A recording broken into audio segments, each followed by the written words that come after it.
Well, good evening, everyone. My name's Janice, and I'm the owner and creator of the Glamour Club. And we were set up to eradicate loneliness and social isolation with dementia friends.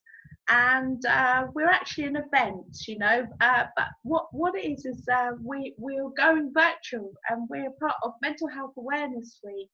We're their grand finale on the 10th of October, which is World Mental Health Awareness Day, and we're providing a tier 3, which is an online event.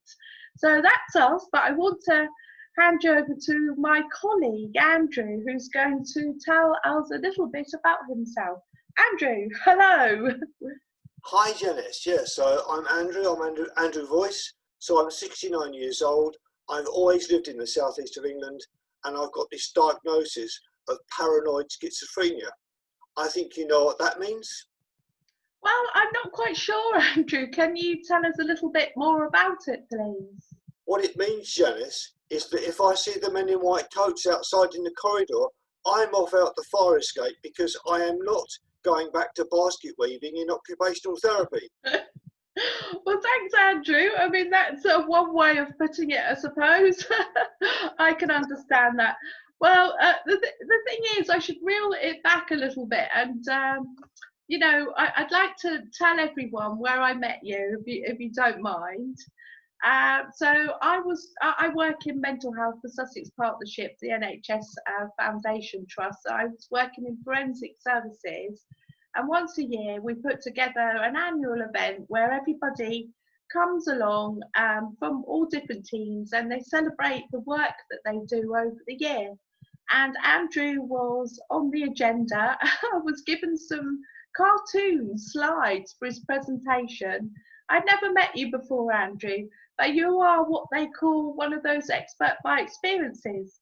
And I was so blown away by your presentation that I sort of went and got you in the lunch hour, and we've connected on LinkedIn, and we've been sort of working remotely, sort of from afar, but together ever since. So, Andrew, can you tell me a little potted history about how you came to be in services and how you came to be an expert by experience, and also the author of those 2 wonderful books?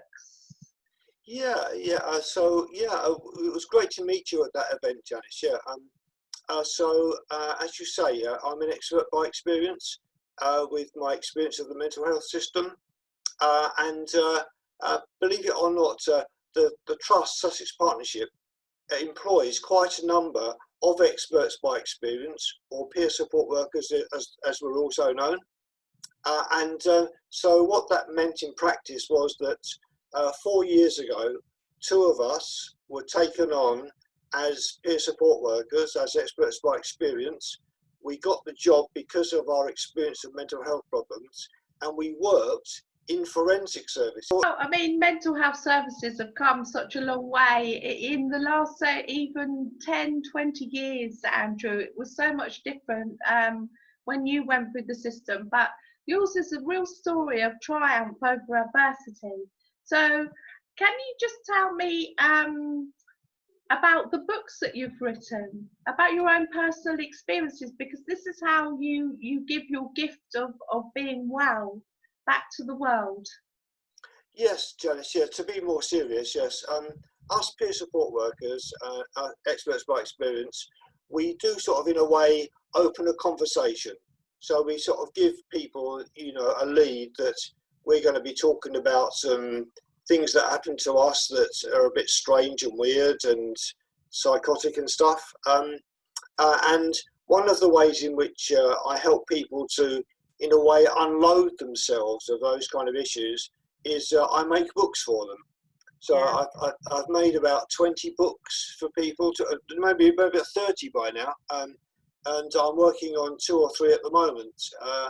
And so we produce books very cheaply using the internet, and we do pictures or we do words, and we do books of people's experiences, whatever they are. And this helps people to have like a therapeutic space where they make the books and they write and draw pictures. It's a cathartic experience. It can allow you to move on. It gives you something tangible. You've got a book there which you can show to your family, your friends, to caregivers. And it's your version of who you are, not someone else's version, not some committee sitting there saying you are this, that and the other. So that's our aim in general. And we call ourselves the My Story Project. Oh, I think it's wonderful, Andrew. One of the things that really stuck out and blew me away, why I wanted to have lunch with you that day when we were surrounded by amazing people, was your story and the way that it was so easily depicted in these books, and because you weren't ashamed, you know. A lot of people, there's a lot of stigma and stuff like that, and I like the way that you're giving people dignity, you know, because we all have things that happen to us, and I was just wondering, because we were set up for loneliness, I was just wondering if you could give us an example of loneliness making someone not so well, and then the opposite, because we're the opposite of loneliness. Can you give me an example from your own life of loneliness? Yes, I think that you and me and other people like us, we aim to be non-judgmental and not to blame anyone. I can remember a time when I was living in this dreadful bed and breakfast with no heating at all in it, in the middle of the winter, in the middle of a field somewhere, and I was trying to plug away, spending all my money, running an old banger to get to a poorly paid job, and I felt very lonely and isolated there. That was the pits. I mean, I've had some pretty bad times like that, and a good time has been, for example, I've recently worked with a fellow peer support worker, and we're going to we plan to give a talk on hope and things to look forward to service users down in Worthing, and it was a joy last week to get a phone call from my colleague's boss saying, yes, it's okay, we can go ahead with that, and he gave a date for us to go ahead. How wonderful is that? Brilliant, well done. See, another triumphant event that's coming out of plugging away. And I'm just wondering, Andrew, right, would you ever consider, because I know you're an old mod sort of scooter boy, you know, would you ever consider like coming to a glamour club? Is that something that you would like? Because we provide an afternoon tea and beautiful live music and wonderful crockery, and we have the mayor and the town crier, and we open with a song. And is that the sort of thing that you might enjoy? Yes, I'll make an effort to get down to Worthing again sometime, Janice, and I'll wear a polo shirt and my best Harrington jacket. Well, your name's down and you can come in, you know, so thanks, Andrew. I don't know, we haven't had very long together, but I thoroughly enjoyed it, and thank you so much for sharing part of your story, Andrew. I think we need to do more of these, because I, for one, are fascinated by the approach that you're taking and the way that you're reaching out in your wellness to those who aren't. And it's very similar to what we're doing. We're reaching out into the community and saying, help us, come on.